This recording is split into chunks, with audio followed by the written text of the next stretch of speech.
Welcome back to Pub Theology. You never left, but we did a minute ago. Hope everybody had a good Thanksgiving. Everybody have a good Thanksgiving? Yeah. Good Thanksgiving, yes. I love Thanksgiving. Specifically love stuffing. I love stuffing. My wife makes this sweet potato casserole that's absolute to die for. And there's always a debate on whether you like marshmallows on your sweet potatoes or if you're more of kind of a brown sugar, crunchy top kind of person with your sweet potatoes. And my wife brought all of the great things together, and she did this like sections of like the brown sugar topping, then marshmallow, then brown sugar, then marshmallow, then it was the greatest sweet potato thing I've ever had in my life. If I could eat it daily, well, I wouldn't eat it daily, but I'm just saying it was really good. Anyway, so here's your thought for the night. You come to Pub Theology, we try to inspire you by meeting somebody who does something, the compassionate focus in our town, and then I give you something to think about. And I discovered last week, this week I discovered that, or not discovered, just reconfirmed that I'm not a very good son. And then I realized last week that I'm not a very good grandson either. Because as I'm driving back to Oblong, Illinois, it's a town of about 1,300 people, I think, or 1,100, 13, 1,600. It's a small town. It's where my folks are from, it's where I was born. It's where some of my family's still there. And I'm driving back into Oblong, and it just feels good to the soul to drive into the town of Oblong, Illinois. And my wife never lived in small towns, so when we drive into Oblong, my wife starts hyperventilating because the town is too small and she feels claustrophobic. I breathe a sigh of relief. I feel like it's just so chill, you know. But I realize I'm a bad grandson because both my grandmothers are still alive and they're there, and I realized I hadn't been home to see them for 3 years, and so it was great to be back home. But I learned something, and it bases my thought for the night is hung out with both my grandmas, and they're really, really wonderful ladies. And the end of the day, though, we took one of my grandmas back to, she lives in this really nice, like, assisted living place.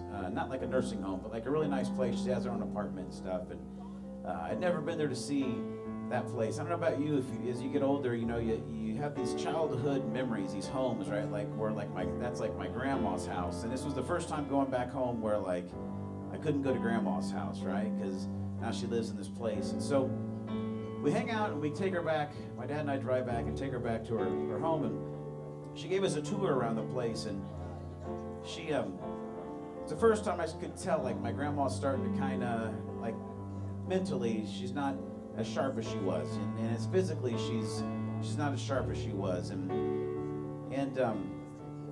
it was interesting because for my grandma, she's an amazing woman, but she didn't do a lot outside of the past few years of really taking care of my grandpa and just kind of living life.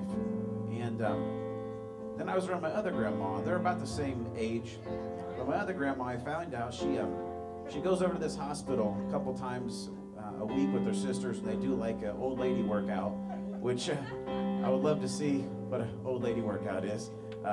But she does an old lady workout with her sisters, which I think is cool. And my grandma's always been involved, like super involved in her church and in the community and done stuff. And she really, I would say, kind of lives for something a lot bigger than herself. It's a small little country church, but like she loves those people and she serves the kids and she's done stuff like that for her whole life. And it made me think I was driving home is that, you know, both of them are probably in the twilight of their life.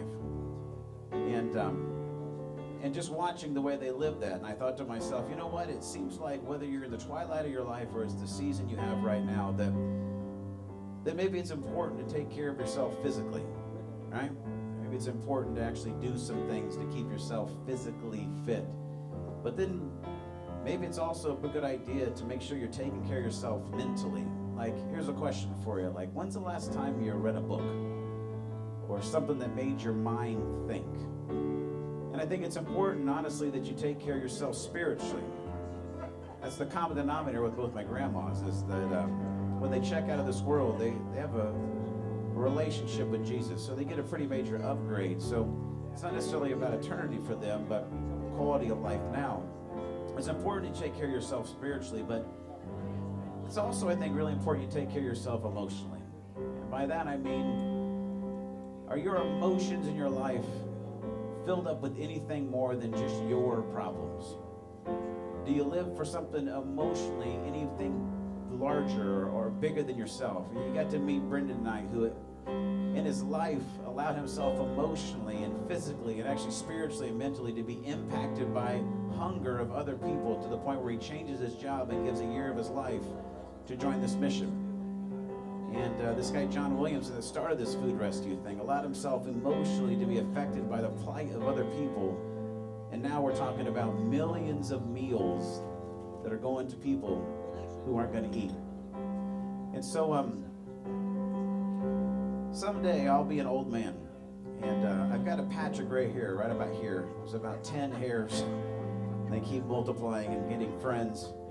And found out this week from my wife that she's kind of excited about me getting gray hair. She's like, I think it's kind of handsome. And I was like, hey, how about we not talk about me getting old? And but someday I'm going to die. Someday you're going to die too.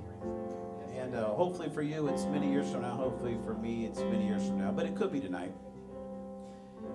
So I hope spiritually you've taken care of yourself if you check out tonight. Because forever is a mighty long time. And but however many days you have, maybe take some time tonight on your way home and think to yourself, am I taking care of myself physically? Someday I'm going to be walking around, maybe with a walker, and I'd like to kind of go out strong. Are you taking care of yourself mentally? When's the last time you made yourself think more than just where's the control? And are you taking care of yourself emotionally? Is there anything that fills your emotional space in your life any bigger than your own problems? And if not, you might want to think about tying in to a cause greater than yourself, to a God greater than yourself, to a love greater than yourself. And you may see that this season and every season in your life might be filled with faith and hope and love and health. And that, ladies and gents, is your thought for the night.